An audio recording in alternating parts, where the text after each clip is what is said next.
നമസ്കാരം ഫ്രണ്ട്സ്, ഞാൻ നിങ്ങളുടെ സനിൽ പെരുന്തോട്ടത്ത്. ഇന്ന് നമ്മൾ സംസാരിക്കുന്ന HMA അഗ്രോ ഇൻഡസ്ട്രീസ് എന്ന UP ബേസ്ഡ് ആയിട്ടുള്ള ഒരു കമ്പനിയുടെ IPO വിശേഷമാണ്. ഈ കമ്പനി പ്രധാനമായിട്ടും ഫ്രോസൺ ബഫലോ മീറ്റിൻ്റെ കയറ്റുമതിയിൽ പ്രശസ്തരായിട്ടുള്ള കമ്പനിയാണ്. ഇന്ത്യയിൽ നിന്ന് കയറ്റി അയക്കുന്ന മാംസാഹാരത്തിൽ 10% HMA അഗ്രോ ഇൻഡസ്ട്രീസ് ആണ് കയറ്റുമതി ചെയ്തുകൊണ്ടിരിക്കുന്നത്. ബഫല്ലോ മീറ്റിന് പുറമേ അവർ മറ്റ് വെജിറ്റബിൾസും ബസ്മതി റൈസും എല്ലാം കയറ്റുമതി ചെയ്യുന്നുണ്ട്. പ്രധാനമായിട്ടും എന്നാലും പറയുകയാണെങ്കിൽ ഫ്രോസൺ ബഫല്ലോ മീറ്റ് തന്നെയാണ് അവരുടെ പ്രധാന ഉൽപ്പന്നമായിട്ട് പറയുന്നത്. ഇവർ 480 കോടി രൂപയാണ് മാർക്കറ്റിൽ നിന്ന് റേസ് ചെയ്യുന്നത്. അതിൽ 150 കോടിക്കുള്ളതാണ് ഫ്രഷ് ഓഹരികൾ.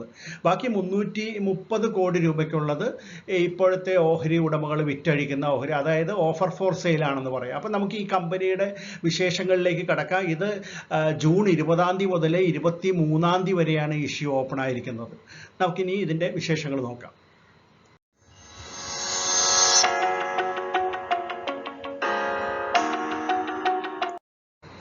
HMA അഗ്രോ ഇൻഡസ്ട്രീസ് ലിമിറ്റഡ് മുൻപ് സൂചിപ്പിച്ച പോലെ തന്നെ ഫ്രോസൺ ആയിട്ടുള്ള ബഫലോ മീറ്റാണ് പ്രധാന കയറ്റുമതി.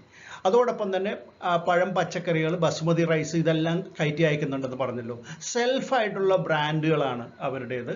അവർ 40ഓളം പ്രധാന രാജ്യങ്ങളിലേക്ക് കയറ്റി അയക്കുന്നുണ്ട്. ഇവരുടെ ആസ്ഥാനം ഉത്തർപ്രദേശാണ്. 40ഓളം രാജ്യങ്ങളിലേക്ക് കയറ്റി അയക്കുന്നുണ്ടെന്ന് പറഞ്ഞല്ലോ. സെൽഫായിട്ടുള്ള ബ്രാൻഡാണെന്ന് പറഞ്ഞു. അപ്പോൾ ഈ ബ്രാൻഡ് നെയിം വളരെ ഫേമസ് ആയിട്ടുള്ളതാണ്. ബ്ലാക്ക് ഗോൾഡ് എന്നാണ് അതിൽ പ്രധാനപ്പെട്ടത്. പിന്നെ ക്യാമിൽ, അതോടൊപ്പം തന്നെ HMA എന്നുള്ള ബ്രാൻഡിലും ഇവർ 40ഓളം രാജ്യങ്ങളിലേക്ക് ഈ പ്രോഡക്റ്റുകളെല്ലാം കയറ്റി അയക്കുന്നുണ്ട്. ഈ പാക്കേജ്ഡ് മീറ്റിൻ്റെ പ്രോസസ്സിംഗ് പ്ലാന്റുകൾ പ്രധാനമായിട്ടും അലിഗറിലും പ്രഭാനി, ആഗ്ര തുടങ്ങിയ സ്ഥലങ്ങളിൽ, അതുകൂടാതെ മൊഹാലിയിലും ഉണ്ട് ഒരു പ്ലാന്റ്. ഇപ്പം പുതുതായിട്ട് ഹരിയാനയിൽ ഒരു 5ാമത്തെ പ്ലാന്റ് സെറ്റപ്പ് ചെയ്യാനായിട്ട് കമ്പനി പണി തുടങ്ങിയിരിക്കുകയാണ്. ഈ ബഫലോ മീറ്റിൻ്റെ കയറ്റുമതിയെക്കുറിച്ച് പറയുമ്പോൾ കമ്പനിയുടെ പ്ലാന്റുകളുടെ ടോട്ടൽ കപ്പാസിറ്റി പറയുന്നത് 4 ലക്ഷം മെട്രിക് ടൺ പെർ ആനം എന്നാണ് പറഞ്ഞിരിക്കുന്നത്. 4 ലക്ഷം മെട്രിക് ടൺ പോത്തിറച്ചിയാണ് കമ്പനി ഒരു വർഷം കയറ്റുമതി ചെയ്യുന്നത്. അപ്പോൾ എത്ര പോത്തുകളുടെ ഇറച്ചിയായിരിക്കും എന്നൊന്ന് ആലോചിച്ച് നോക്കൂ.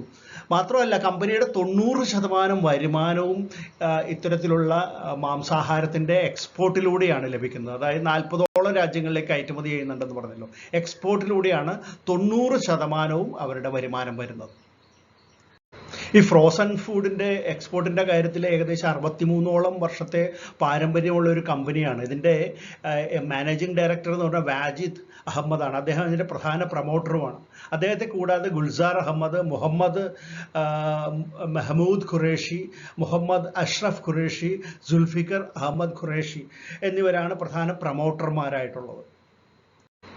480 കോടി രൂപ വിപണിയിൽ നിന്ന് പിരിക്കുമ്പോൾ അതിൽ 150 കോടി രൂപ മാത്രമാണ് ഫ്രഷ് ഓഹരികൾ വിറ്റഴിച്ച വഴി കമ്പനിക്ക് ലഭിക്കുന്നത്. ആ തുക അവർ ഉപയോഗിക്കാൻ ഉദ്ദേശിക്കുന്നത് അവരുടെ പ്രധാനമായിട്ടും അവരുടെ പ്രവർത്തന മൂലധനം എന്നുള്ള നിലയിലാണ്, വർക്കിംഗ് ക്യാപിറ്റൽ. അത് കൂടാതെ കമ്പനിയുടെ മറ്റ് ചെലവുകൾക്ക് വേണ്ടി ഈ ഫണ്ട് വിനിയോഗിക്കുമെന്നാണ് അവരുടെ പ്രോസ്പെക്ടസിൽ പറഞ്ഞിട്ടുള്ളത്. ഇനി കമ്പനിയുടെ ഫിനാൻഷ്യൽ സൈഡ് പരിശോധിക്കുകയാണെങ്കിൽ 2020 ധനകാര്യ വർഷത്തിലെ റവന്യൂ നോക്കുകയാണെങ്കിൽ 2372.79 കോടി രൂപയാണ്. അവരുടെ ആ വർഷത്തെ ലാഭം നോക്കുകയാണെങ്കിൽ 49.9 കോടി രൂപയ്ക്കുള്ള ലാഭവും കാണുന്നുണ്ട്. 2021 ആയപ്പോൾ അത് 1707.5 കോടി രൂപയുടേതാണ് അവരുടെ റവന്യൂ കാണുന്നത്. ആ വർഷം 71.6 കോടിയുടെ പ്രവർത്തന ലാഭവും കാണുന്നുണ്ട്, നെറ്റ് ഇൻകം. അതുപോലെ തന്നെ റവന്യൂ 2022 3083.19 കോടി രൂപയ്ക്കുള്ളതാണ്. ആ വർഷം അവരുടെ നെറ്റ് ഇൻകം കാണുന്നത് 117.62 ആണ്. അപ്പോൾ അത് കഴിഞ്ഞ വർഷം 71.6 ആയിരുന്നത് 117.62 കോടിയായിട്ട് വർദ്ധിച്ചിട്ടുണ്ട് നെറ്റ് ഇൻകം നോക്കുകയാണെങ്കിൽ.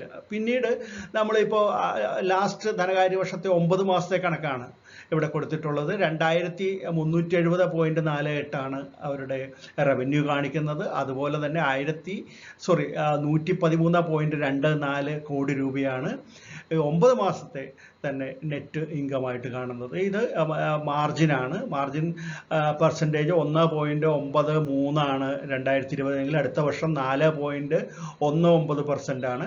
അടുത്ത വർഷം 3.81%, 4.78%. അപ്പോൾ ഈ കമ്പനിയുടെ ഫിനാൻഷ്യൽ കണക്കുകൾ നോക്കുകയാണെങ്കിൽ വളരെ മികച്ച രീതിയിലുള്ള ഒരു പ്രവർത്തനം തന്നെയാണ് കമ്പനി കാഴ്ചവെച്ചുകൊണ്ടിരിക്കുന്നതെന്ന് നമുക്ക് മനസ്സിലാക്കാം.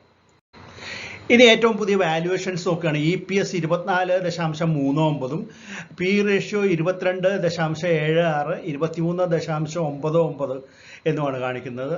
റിട്ടേൺ ഓൺ നെറ്റ്വർത്ത് 30.93% ആണ്. അതിൻ്റെ ബുക്ക് വാല്യൂ 78.85 എന്നും കാണിക്കുന്നുണ്ട്.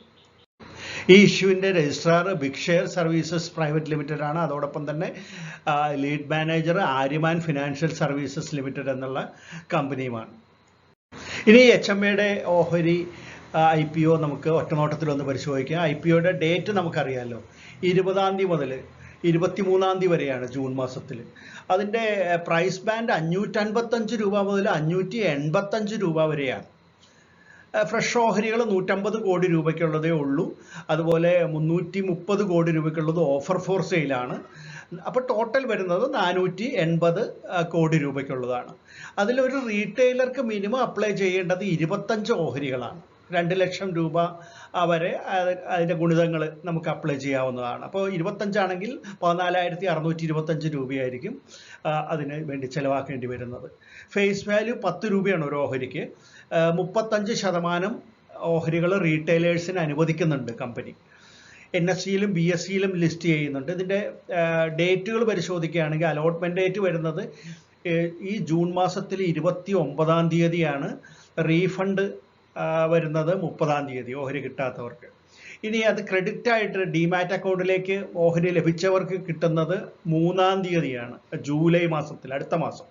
അതുപോലെ തന്നെ ലിസ്റ്റിങ്ങും അടുത്ത മാസം 4-ാം തീയതിയാണ്. ഇനി ഇത് അപ്ലൈ ചെയ്യണോ വേണ്ടയോ എന്നൊരു സംശയം പലർക്കും തോന്നിയേക്കാം. അപ്പോൾ ഇത് മാംസാഹാരത്തിൻ്റെ കയറ്റുമതി ആണ് എന്നുള്ളത് കൊണ്ട് ഇത് ഫുഡ് ഇൻഡസ്ട്രി ആയിട്ട് ബന്ധപ്പെട്ടതാണ്. പക്ഷേ എക്സ്പോർട്ടാണ് ഇവർ പ്രധാനമായിട്ട് 90% എന്നുള്ളത് കൊണ്ട് അതിന് ഫ്യൂച്ചറിൽ വളരെയധികം പ്രോസ്പെക്റ്റ് ഉള്ളൊരു കമ്പനി തന്നെയാണ്. പക്ഷേ ഇത് ലിസ്റ്റിങ്ങിൽ ഇതിൻ്റെ ഹയർ പ്രൈസ് അല്പം കൂടിയിരിക്കുന്നു എന്നുള്ളത് ഒരു സത്യമാണ്.